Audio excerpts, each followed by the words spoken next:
In part three of tonight's class, we continued with personal stories, war stories, success stories, filtering our own devices, inculcating values. This is what they will come back to. What you implant with love, they're going to walk away with. Please share with someone who can also benefit from these ideas. Enjoy. So that's a great point, Danielle. And that's a really important thing. And I know that many people, and I agree with this in theory, though, to be honest, I haven't done this in practice. Many people feel this, and I think it's a great idea. They say that if they demand this from their children, they demand this from themselves. Which means if a child can only have a filtered device, the adult should only have a filtered device. If a child has a time limit, the adult has a time limit. If the child has a bedtime, the adult has a bedtime. Now, obviously, your time limit is going to be different, and your bedtime is going to be different, and your filter settings might be different.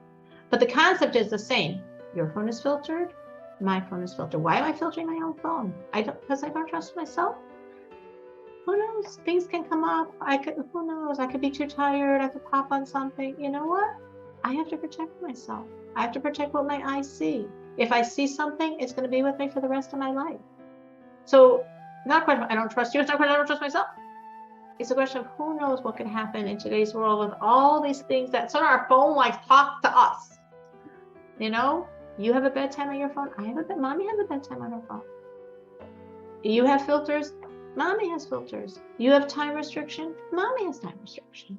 So yes, if you don't do any of those things and then demand it from your children, it definitely, some children will feel like, well, come on. If it's real for you. If it's not real for you, why is it real for me? So that definitely would be the way I would handle that, which again, doesn't mean you're not using your phone for work or your computer for work, but you're definitely saying, and you could say to them, look, this is the time I spend working. Because I'm working, I gave myself a half an hour just for, checking my social media contacts to make sure, whatever, I stay connected with the Noahide, social scene with friends and family. But that's it. I don't need more than that. I don't have time for more than that. And when they see that, it's a very powerful message. Ellie? I was just going to talk about the homeschooling aspect of this. So when my girls are grown and have children of their own now, but this same issue came up frequently as a homeschool parent because they're home. And so they want to do more home activities. And so that discipline of making sure that the important things, that schoolwork and chores and things like that were done, completed first, was a constant source of bickering. And one day I discovered a book called Sidetracked Home Executives. Do you want to say that slower? Because a lot of people here homeschool their kids. It's here, I'll paste it in here in the chat. Sidetracked Home Executives. Awesome. Yep. And it is written by two sisters, and they use a card file system. And in this card file system go all of your chores, and they're color coded for if you do them daily or weekly or monthly or whatever. And so all the chores went in there. Also, what we put in there was our homeschool assignments. What days do you do English? What days do we have group lessons? What day do we have field trips? Things like that. All of that went into the card file system, and their personal care, making sure that they had their baths, making sure they had their teeth brushed, all of those type of personal things. And every morning we would get up and we would sort through the cards for the day. They're divided out by month and by day. And we would get up and we would go through, we would eat our breakfast, and then out would come the card file and everyone would get cards. And the most amazing thing happened was first they saw that mom's card stack was like this and their card stack was like this. So the grouching about how they had to do all the work, that stopped. And the rule was, when all of your cards are finished for the day, the time that you have left is yours to do with as you want. And there were, of course, lists of acceptable activities that they could do, but it might be a solution for this screen time or device use thing. It's like, okay, you can have X amount of time on your devices after your cards are finished. And it was just amazing how the arguments just ceased. They just stopped happening because everyone had their stack of cards they went through. The book is amazing because it goes into so much detail about how to track whether or not something was done, right there on the card, what happens if you have something come up and you can't do that day's cards, how to move them forward, things like that. Excellent book for anyone who's homeschooling. I cannot recommend this book. How many years did you use the system for your children? Once you found it. Let's see, I found that book. Let me try and stop and think for a second. I found that book. They were in upper elementary school and junior high school when I found the book, and we used it until they all graduated from high school. So especially in the teenage years, oh my gosh, it stopped a lot of conflicts in the teenage years when they have so many different outside things. But even for my youngest, who was in 5th grade when we started this, and she's told me now as an adult, she's in management, and she said, Mom, I have to confess, I hated that card file system. We would eat our breakfast, she said, I would eat breakfast really slow because I did not want that box to come out. But as a manager, the principles that you taught us in that card file system, I use with my own employees to get tasks done. And so it built in them lifelong disciplines and internalized that locus of control where I didn't have to be on top of them, telling them when to do things and how to do things and what to do things, because everything was on that card. That's amazing. And Danielle says she does that with lists. Christelle, what were you going to add? Hey, first off, thanks for sharing. I'm definitely going to check out that book because we do homeschool, and I hear, we all have the same issues with our children, I think, because we all go through this, part of human development on one level or another. But there's a thing in acceptance commitment therapy that I'm trying to do. And I feel like it really works. And of course, all this is very much in line with, what we're learning in your classes. But it talks about, I hear that you have feelings about this, and I understand that you're upset about this, or that, you're mad about this, or you don't feel like this is fair, and so on and so forth. And now we're going to move forward and go ahead and start our day, and it's just accepting that we have feelings about something. Like, I don't want to do math. Well, I hear that you don't want to do math. I understand, you don't want to do math right now, but we still have to get math done. And so now let's do our math. Do you find that it helps your son when you do that? Yes, because I think it makes him feel validated, but I also, and then we can move on because he's like, oh, Mom heard me. She understands my feelings about this in this moment, but he also understands that we still have to do it, and it's like, and I explained to him, I don't necessarily want to clean the dishes. However, it needs to be done or else we can't make another meal. So, it's just, and it goes along with what you were saying with, we have to do what we are expecting our children to do. And I definitely am in line with trying to model the behavior and the things that I want him to do with his phone usage and everything. And I'm so with you with the devices and stuff because they're so bad, and they're actually designed to addict children. And adults. Yes, and adults. Absolutely. It's like Vegas. And we talk about that, you can't have Vegas, because it's, and, he has no idea what Vegas is, but, he just knows Vegas. He knows it's something bad. Yeah. Bright lights and flashing, and it wants you to continue playing the game or watching the show. And, it's like, we can't do Vegas. So a simple thing I do for myself, for my phone, to not be under it, is I have all notifications silent. So my phone never beeps to tell me what to do. I'm picking it up, I'm looking at it, I'm choosing to look at it. Once already it's beeping, and then it beeped, and then if you don't go, it's like, well, who was that, and what was that, and it like pulls your head to the phone again, to that addiction that it's definitely very, very brilliantly done to addict all of us. And many of us are addicted to one degree or another.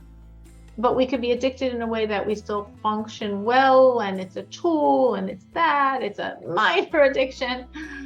And then there are those people that have, probably more with adults, people that have more addictive personalities that just fall prey faster, or less going on in their life, boredom, lack of stimulation, lack of real relationships to other people. So it just becomes surrogate. Like, of course, TV can be surrogate for a real life. So these phones, much more so. But yeah, I love that you say, yeah, I get that you don't want to do your math. And then you don't even have to say it then. You don't have to say it then. You put it in the back of your head, and when 5 hours later, when supper's over, you're like, oh, I really don't want to do these dishes. But I'm going to roll up my sleeve and do them, and I know I'll feel better when I do. That was exactly, you're responding to that thing that happened 5 hours before. You don't have to tell it to him. He's processing it. The more you do those types of things, the more they get it. It just gets very deeply embedded. And when we're doing something like that, we sort of have to like pick what we really want to give our child or ourselves or our spouse. Do this with spouses too. You know, pick what's the message that you want to give. And then just like keep feeding it. Whatever it is, keep feeding it in all different random ways. So it's like drop. I know he's mentioned many times that metaphor of Rabbi Akiva's rock, where this was rock, where he sees this perfect hole. And how is there a perfect hole in a rock? Drop by drop by drop of water bores a hole in the rock. That is all of us. It is anyone you want to influence, anyone you want to get a message to. So you have to think, if the message is your joy in your life as a Noahide, your joy in relationship to God, again, it's not only responding when the kid says, I don't want to pray, I don't want to whatever. It's totally randomly saying, you know, I really have all these Psalms I should be saying now, and it's really hard for me to sit down and say them, but I'm breathing, I'm going to do it. And then afterwards, oh, I'm so glad I did. I feel so good knowing that I help so many people and that God's kindness and compassion is being drawn down for so many people. And it's just the message. It's responding to the child's need or your spouse's need or someone else in your world's need that's around. But you're not directly talking to them. They're hearing it, especially what happens a lot of times. And when something's coming up, oh, I'm so love serving God in this way. Oh, just like talk to yourself a lot. Share randomly to other people, to the child, to yourself, whatever message you want this person to get. Keep saying it and saying it and saying it. Time is on your side. Just like we spoke about, you know, with Natalie's question. I'm like, it's okay, it's your kid. Now again, if you do this every day, no, it's not okay. But if in general it's warm and loving and positive, and every once in a while you mess up, time is on your side. So the same thing here. Of course, it says that every day we're supposed to spend a half an hour thinking about the education of our children. A half an hour thinking, not doing anything, just thinking. So to think, what does my child or children need? What's the overarching message I want them now to absorb? Is it, I just see maybe they're getting a little selfish and I want them to be more other-centered. Is it I see they're getting too materialistic and I want them not to care about material so much? Is it that they're, you know, think about them. Think what the message is. Now, again, if you have a few children, you might think one per each, or you might think, listen, I'm juggling and right now this is the balls in this one's court because this is the one that I feel the need. Or you might think, what is the message that is going to help all of them the most? But whatever that message is, you saturate them with it. You come at them every way you can, every day, every other day, a drop, a drop, a drop, a drop, a drop. They will get it. Anything you're passionate about, these people get if they like it or not. I definitely know my children telling me, Ma, whatever, I'm so whatever just because of you. Like, you messed us up. You made us like this. Thank God. You know? So you are the mother of its children. If it's a relationship with a spouse, you could do the same thing. Think about it. Think about it. If it's on work on yourself, you do the same thing. It's other people in your world. Think about it. But you have to put thought into it. And again, if it's multiple children, you might choose the child of the moment, the child of the week. You might choose the child of the need. You might try to think of one message that overall will be most beneficial. But figure out what you want to focus on And then keep thinking of ways to give it to them. And if you're consistent, I mentioned before in terms of discipline, consistency. Consistency is very hard for some people. Consistency is very important. You can't be like, this week there's no devices, next week there's no time limits, you know, like it creates a lot of lack of stability and a lot of kids dancing around your rules because they know that your rules are only today's rules and not perhaps tomorrow's rules anyway. So you want to create discipline and you want to create things you can maintain, which is why, like for devices, it's wonderful to have purchased. A lot are free, or I mean, it depends the age of your kids. When your kids are little, the free ones work. When your kids get older and savvier, you know, I think NetSpark is the best device in terms of that. But I'm saying when they're like 10 or 12, if they're not, if they're not going to get around the filters, you could use like Family Link and it works totally fine. You have to think for each age what thing, but it's nothing to do with you. This is the agreed upon time. Something like I'm talking with my teenage sons, or making a time. I'm like, well, how much time do you think you need on your phone every day? What do you think? And they're not going to tell me like 3 hours, or whatever they're going to say, Okay, well, why do you think you need that amount of time? What are you going to do on your phone that you need that amount of time? Oh, I just need it for whatever. I'm like, okay, well, maybe. I'm just like dialoguing like the conversations I've had infinite number of times. Well, maybe that thing, again, if you get like, depends what filter you get, that thing you truly do need. But I could put that out of the time limit. But then in terms of what these other things, like watching things, how much are you going to watch a day? What do you think is a reasonable amount? What do you think is a healthy amount? And then you can sort of negotiate. And then once it's in place, it's in place. Again, as long as they're not of age to get around it, but nothing to do with you. This was our agreed upon time. And I liked what Ellie said very much. And everyone, like Danielle said, she does it with lists, which can only be used after whatever is done. And again, I think Ellie's idea with the note cards is the same idea of like, you put a system in place so there's no friction. This is the agreed upon system. This is what we do in our family. This is our family system. This is the culture of our family. So when that's in place, then, well, what do you mean? This is the culture of our family. We first go through our jobs, and then we play. And then we relax. Then we have our downtime. And yes, even if they resent it, I do agree with what Ellie's daughter said to her. Now, as an adult, I see how much it's helping. And that's what you want all your children to tell you. They don't have to say how much they resent it, but some will, and some won't. But again, even if they resent it, if there's a lot of love in the family and a lot of joy in the family and a lot of positivity in the family, they can resent it. It's okay. I'd say it's okay like you want them to resent it, but it's okay. I can think of so many times, like if there's a certain child with me taking away devices and, oh my gosh, he blows up, explodes. If you were there, you'd think like this child's gonna hate me forever. I have no fear. I don't think it's gonna last more than 3 hours because I know my relationship with him. So if your relationship is solid, they're allowed to get really mad at you every once in a while. It's worth it. You love them enough that it's worth it. You love them enough that you're giving them the message. I'm willing to bear the discomfort that you're upset with me because I love you that much. And I know this is that harmful for you. And I'm saying there's definitely people that say, oh, why do you bother? And they'll just buy another one and there's this and there's that. And I'm like, I'm giving them a message. I'm giving them a clear sense of values.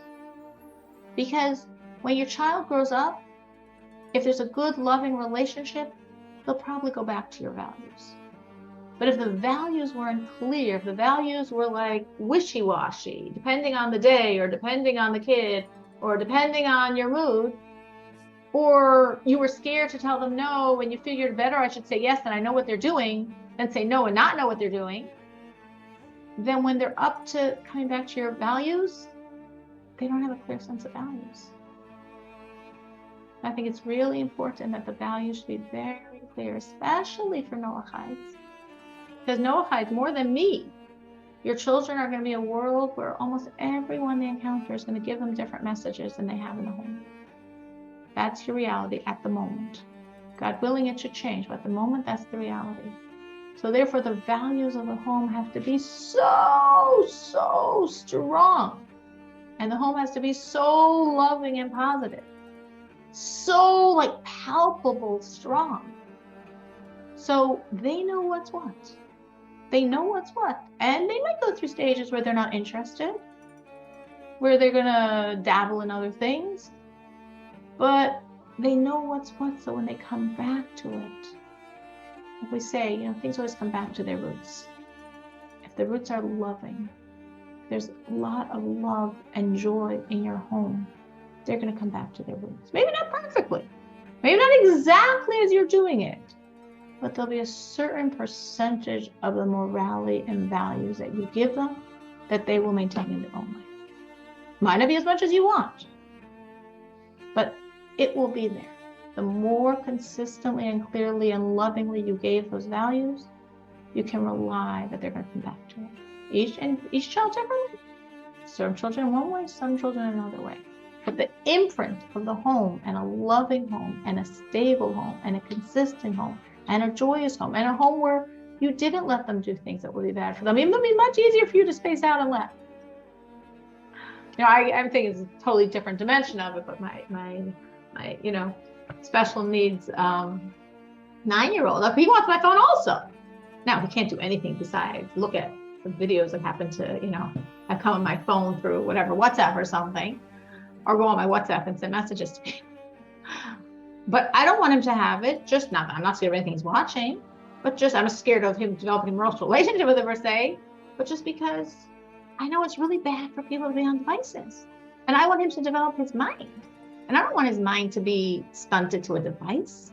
I know that's so bad for him. But of course, it's the most convenient babysitter in the world. So I have to not allow myself to use that convenient, free babysitter that he'll be so happy with. Because in the end of the day, I want him to be as developed as possible. And this is not doing it. So that's sometimes a challenge mothers have. It's just so convenient. It's just so easy. And it's filtered. And not doing anything wrong on it. So what's the problem? The problem is it's not good for people. It's not good for anyone. Not good for their emotions, not good for their brain, not good for their development. And that's why you really want to put in place, if a child has a device, a time limit that makes sense between you and him, what you negotiate, what makes sense, to be able that they should use their mind and their heart and their relationships with people and their development. And it shouldn't be stunted like so many people in the world are stunted by these things. Anyone else? I know we're a little over time. Anyone else? Jenny? Yes, Mrs. Torrent. Yeah, regarding about, on how disciplining my kid, I just want to share only that before my son, he's like, playing games on the computer. And then I explained to him, the result of if he keeps doing that. And then, I just let him do it, for 7 days. And then after that, I did a lot of research, like, the people, they cannot connect to each other just because of all these devices. And then I explained it to him. I showed it to him. I let him read it. I showed, like 10 people. They're just all, looking on their cell phone. And it's like, they look like zombie. I said to my son, look at the people now. They look like zombie now. They're all focused on the, on the devices without talking to each other. They cannot connect. It's better that you can connect to people than always on your computer. And then I showed him also this kid who died because he's playing games on the computer. And then my son asked me, how did he die? And then, I did some research, why did he die? Because he's not moving and he got, stroke. And, after that, after 7 days, and I explained to my son that anything about addiction from alcohol, addiction from, doing things like, computer and everything, I explained it to him. I did a lot of research. And, before I teach him, I have to teach myself first. I have to do a lot of research. That's why I always, look on Google and did that. And then after that, my son realized, I said, you know what, sometimes just listen to me and then, figure it out later. Just think about it only. I'm not forcing you to get rid of those devices. I'm just telling you to figure it out that, mama is probably right. And then, after that, what he did, he said, Mom, I realize, this is not good. You are right. It's better to go outside and play, be productive. And because, if I'm too focused on this, I cannot do anything. It's like, it's lonely. I told him, most people who are focused on that, they are depressed.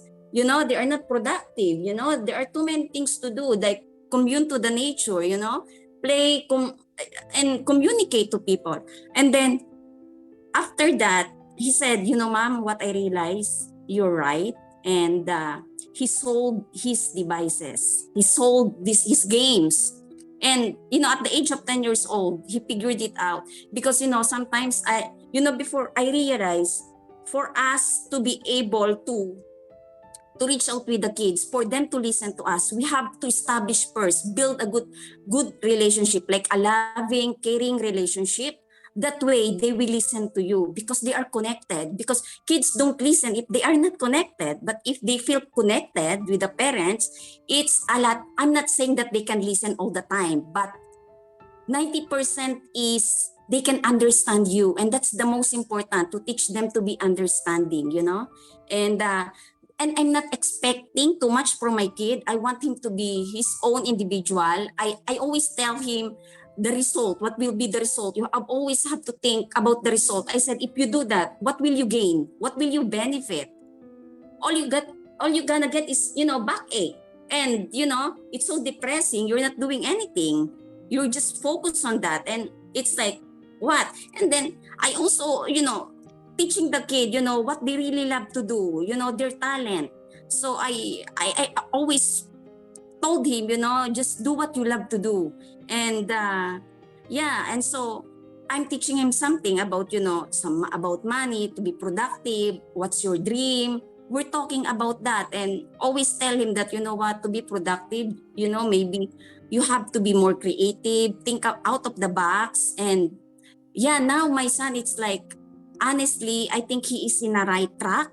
Like before, he's asking me, Mom, why you're not expecting me to bring A+? I said, no, I'm not expecting you to bring A+. All I want you is to be kind, loving person. I want you to be a good person, because someday, the kindest people, they will be the richest people. So I said, always be kind, always be productive, know your talent, use it to glorify, Hashem. And now my son, because I taught him, you have to learn to be creative. Think that someday you can help people, you can hire people like that, create a job that can help people. And, my son at the age of 12, now he hired people, some people, he's paying them, and it's good. And he's always thinking, he can connect to people, like he can understand. Now it's like, it's more like he's teaching me than I'm teaching him. Like he's telling me, Mom, don't hold grudges, because people who's holding grudges, they are loser. You can get angry today just for a moment, but after that, forget about it. You have to know that people, it's like, they have weaknesses, and you have to understand that. Just understand them, and go with your life, and be productive. And it's like that. So I all I can tell is, we have to establish this good relationship with our kids for them to listen to us. That's it. Thank you. You are absolutely right. And that was a beautiful, beautiful success story. So the disclaimer I'm going to put on Jenny's success story is, if you do exactly what she does, you might not get the same results, because every child is different. And then that just means you got to keep at it again, and keep at it again, and keep at it again. Like Jenny was like picture perfect, and she had this beautiful success story from it. And you might do the exact same thing, and you might not get the exact same result, but that doesn't mean what you're doing is wrong. Maybe Jenny's child needs 7 days and yours needs 7 months or 7 years, but that's okay. You just keep doing the same thing she said, everything she said, but you just keep at it and keep at it again. Tailor it to each child. But that's beautiful. I'm glad you have that ability to see that joy in your child, and that you really see that absorbing everything you're giving him with all the love, and again, not shirking from giving the message. You know, again, either we don't shirk from giving the message because we're scared, we don't want to alienate them, we don't have to go behind their back, or because we've got too much going on our plate to think we've got to be watching all this. But these are our kids. And as I said, it's not only for children. It's not only for children. It's for other people in our lives as well. Thank you so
יבוא ניצב בחס חיינו, כל שבת כל תפילה והתוודות, כאן הוא עומד מול רבינו, גם אחרי שיצא לשליחות.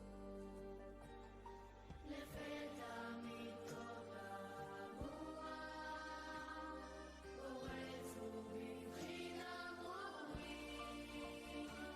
אוי רבי עמוס הימנוע, את פניך איננו רואים. אני יודע שהרבי כאן איתנו בוודאי, מנהיג נותן כוחות ובברכנו עמידי, אז מהי הסיבה לחשיכה הנוראה, שאת פניו כך מעינינו מסתירה?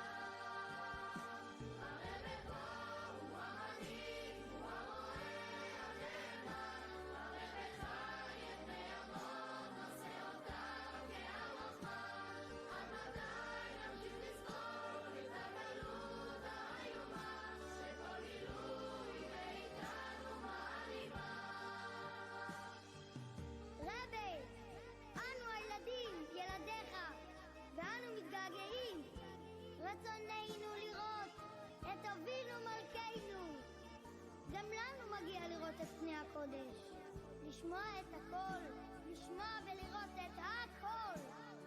איננו יכולים עוד בגלות האיומה. כולנו, אלפי החסידים, כאן בכנס הענק, הנושים וטף, בכל העולם, מצפים רק לדבר אחד, לראות את הרבי כאן ועכשיו, מניף את היד בתנועת עידוד, ולוקח אותנו לבית המקדש השלישי, נאו ממש.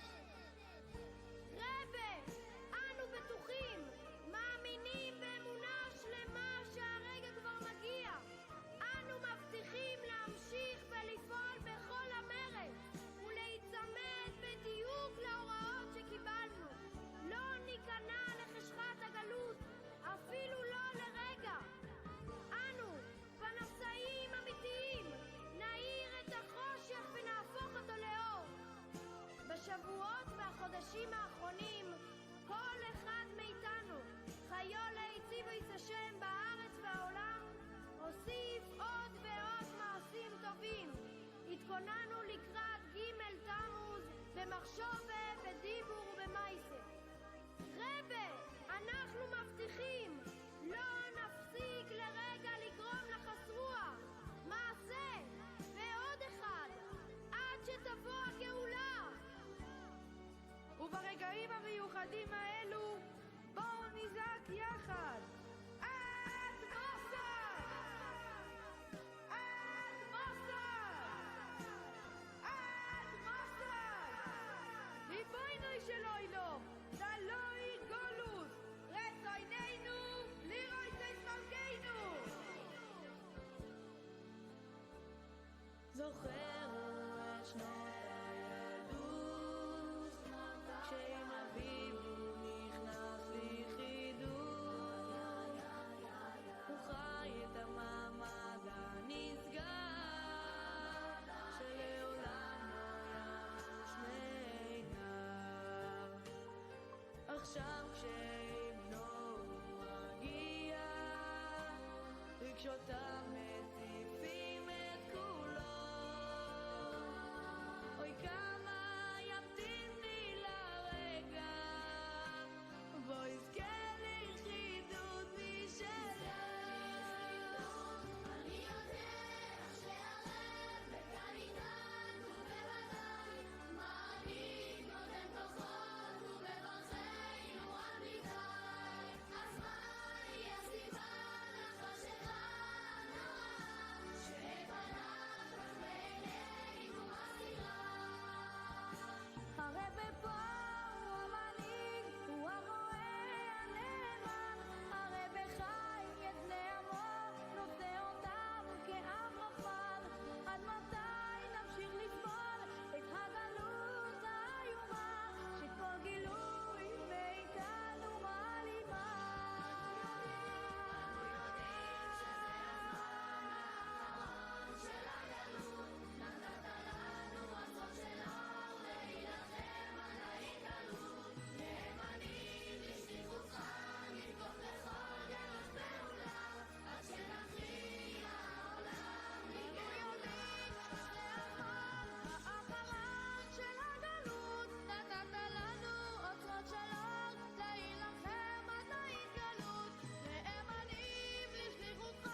במשמענו אל יהי רזון, במשמענו אל יהי רזון, אל יהי רזון, במשמענו אל יהי רזון, במשמענו אל יהי רזון, במשמענו אל יהי רזון, אל יהי רזון. איומה אשר ייסעת, אשר ייסעת, אשר ייסעת כצאן. אנא דפק לרצון, דפק לרצון, דפק לרצון בתו.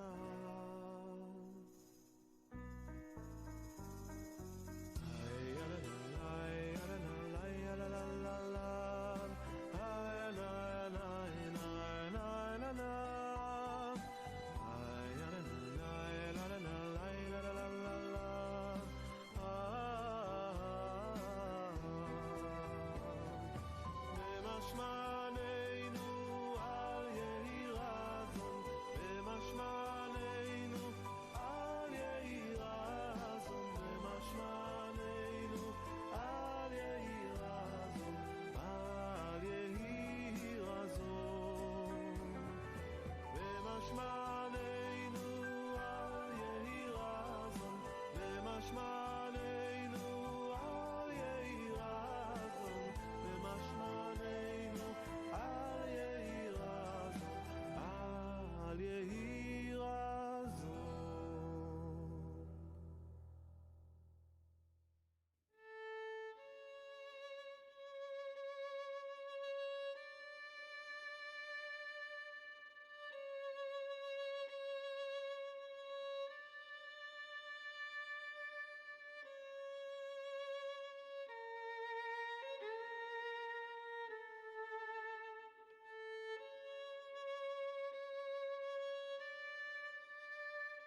Ira